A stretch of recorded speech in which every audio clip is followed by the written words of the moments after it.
We are often sold the image of Vladimir Putin as the ultimate autocrat, the sole decision maker in Russia, but this is a dangerously simplistic idea of how Russia functions. While every decision is ultimately made by Putin, he is not a singular entity. Rather, he acts as the power broker among several factions, which are not formal political parties nor institutions. They are shifting clusters of clans with sometimes shared views on how Russia should project itself on the geopolitical chessboard. The most influential is the Siloviki faction, the Men of Force. These men come from the military, intelligence, and law enforcement agencies, and while they vie for Putin's ears alongside economic liberals, technocrats, and powerful oligarchs, the Siloviki are distinguished by their pervasive control over the state's security apparatus. The Siloviki view geopolitics as a zero-sum struggle for dominance, where Russia is destined to be the unchallenged Eurasian superpower. For them, the only way to achieve that is through a powerful and centralized Russia. The Siloviki see military might as the powerful symbol of Russia's national strength and a rightful tool of conquest. So while Putin gets the credit, behind the curtains, these unknown men run the country. If you're interested in learning more about what happens beyond the headlines, hit the like button and subscribe to the channel, because in our world, every move matters.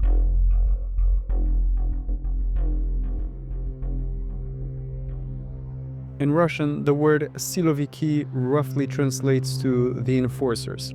Their political mindsets were shaped by the humiliating collapse of the Soviet Union. They are deeply suspicious of the United States and NATO, viewing the alliance's eastward expansion into former Soviet spheres of influence as both a direct security threat and a broken promise. And when Putin, a former KGB officer himself, came to power, he brought the Siloviki with him. They helped him consolidate power, rein in Yeltsin-era oligarchs, and reassert Russia's standing on the world stage.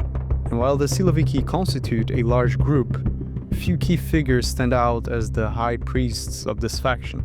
They are the gatekeepers of power in Russia, each controlling a critical pillar of Putin's regime. First, we have Nikolai Patrushev, the former director of the Federal Security Service, the FSB, and the current secretary of the Security Council of Russia. Patrushev is one of the key masterminds of the Kremlin's foreign policy and is arguably the faction's chief ideologue. He views the West as an existential threat, actively conspiring to break Russia apart. And as a staunch advocate for annexing Crimea in 2014, he became a key architect of Russia's confrontational foreign policy. His long tenure and deep ideological commitment position him as a central figure in shaping Russia's aggressive posture on the global stage, and many consider him the most powerful man in Russia after Putin. Then there is Alexander Bortnikov, the director of the FSB since 2008. Bortnikov commands the state's powerful internal security apparatus, the modern-day KGB. His agency shields the regime from counterintelligence to crushing dissent. Bortnikov is the ultimate guardian of political stability in Putin's Russia, stability by force. And with its 350,000 personnel, his agency relentlessly enforces the state's will, neutralizing any threats that defy the Siloviki's domestic control. Sergei Naryshkin, the incumbent director of the Foreign Intelligence Service since 2016 and former chairman of the State Duma. Naryshkin is Russia's chief spy, and his intelligence work is guided by the Siloviki perspective, which frames global events as a constant struggle between Russia and the West's attempts at political and military encroachment. His intelligence efforts are thus fundamental to informing the Kremlin's actions in this perceived zero-sum geopolitical battle for dominance. Sergei Ivanov, a former KGB general, he previously served as Minister of Defense and Kremlin Chief of Staff. Ivanov is a veteran of Putin's inner circle. He was considered a potential successor to Putin in 2007, but was passed over for Dmitry Medvedev. Although now in a less public role as a special presidential envoy, his long-standing proximity to Putin and deep roots in the security establishment mean his influence remains. He represents the old guard of the St. Petersburg Siloviki, who rose to power alongside the president. Sergei Shoigu, a prominent political figure who served as Minister of Defense for over a decade.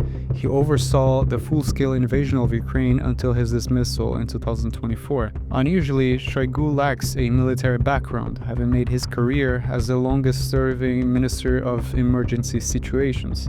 And known for his carefully managed public image, he remains a key member of the Security Council and a powerful Kremlin figure today, albeit with a diminished influence following his dismissal. But the circle of power extends well beyond these core intelligence and security chiefs. We have Igor Sechin, CEO of state oil giant Rosneft and a former deputy prime minister. Sechin's rise is rooted in his long-standing loyalty to Putin, dating back to the 1990s. He became a leader of the Siloviki faction and used this influence to execute major corporate maneuvers. For instance, Sechin orchestrated the takedown of Russia's then largest oil company, Yukos, and the imprisonment of its owner, Mikhail Zygar. And as head of Rosneft, he aggressively expanded his influence by absorbing companies like Bashneft. Fluent in Spanish and Portuguese, Sechin was also put in charge of Russia's relations with Latin America, cultivating close relationships with anti-Western leaders in Venezuela, Cuba, and Nicaragua. Sergei Chemezov, CEO of Rostec, Russia's state-owned arms monopolist.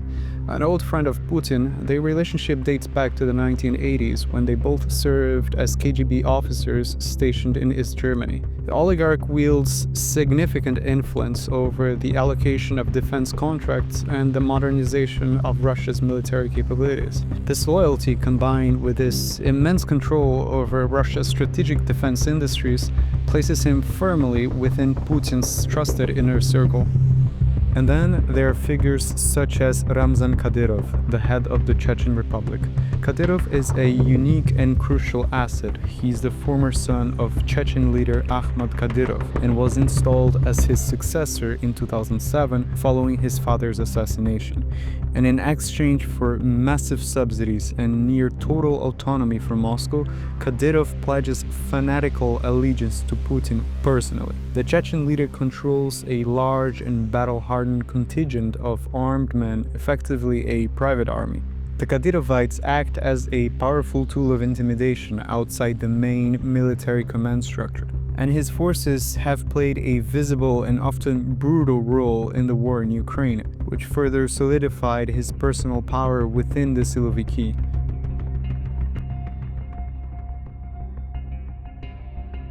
These men don't just advise, they form a complex ecosystem of power. They shape the information Putin receives, control the country's financial resources, command its spies, and possess the state's monopoly on violence, ensuring every lever of power is held by a trusted loyalist. But to think of the Siloviki as a homogeneous band of brothers would be a grave mistake. Their competition is not just for Putin's ears, but for control over very lucrative economic assets and spheres of influence. And understanding these conflicts is key to understanding the volatility of the Russian state. One example of such internal power struggle is between FSB director Bortnikov and the Chechen leader Ramzan Kadyrov. While Bortnikov's FSB demands total authority over domestic security, Kadyrov operates outside this command and uses his personal army and direct line to Putin. His Chechen forces have been accused of acting with impunity across Russia and have created a shadow security service the FSB does not control. Their power struggle is not just a turf war, it's a fundamental clash over who has the legitimate right to use force within Russia. But an even more eruptive example was the public war between the head of the Wagner group, Yevgeny Prigozhin, and the Minister of Defense under Sergei Shoigu. Prigozhin, who was himself a product of the Siloviki system, built a powerful mercenary empire with the Russian government's blessing. But Prigozhin's quest for power and influence led him into direct conflict with the formal military, openly slamming the army leadership over his losses in Ukraine. Prigozhin's 2023 rebellion was the most dramatic evidence of these internal frictions, exposing that state-sanctioned actors can and will turn on each other when their interests diverge. 2 months after his rebellion, though, he was unsubscribed from life. While Prigozhin's case was a loud tantrum, a more recent power struggle played out through the quieter mechanisms of state power. The 2024 Defense Ministry shakeup was yet another inter-clan war. This struggle culminated in the downfall of Sergei Shoigu and his allies, a purge that began with the arrest of his notoriously corrupt deputy, Timur Ivanov. The purge was a victory for the rival clan led by Sergei Chemezov of the Rostec defense conglomerate. Chemezov had long competed with Shoigu for control over the military's immense budget. By replacing Shoigu with an economist, Andrei Belousov, Putin executed a classic move, rebalancing power, dismantling one clan to ensure none could challenge the president's role as the ultimate arbiter, all while signaling a new focus on optimizing the war economy.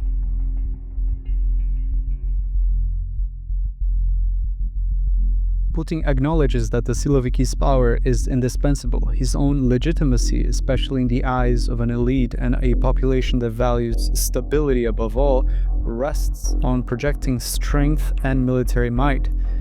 After the chaos of the 1990s, Putin's social contract with Russia was simple: give up political freedoms in return for order, security, and restored national pride. This was something for which the Russian people, healing from a lost empire and a bungled Yeltsin administration, were craving. And the Siloviki are the guarantors of that contract. They are the instrument that crushes dissent, neutralizes threats, and projects power abroad. Their use of force demonstrates the state's resolve and reinforces the president's image as the indispensable leader who tamed chaos.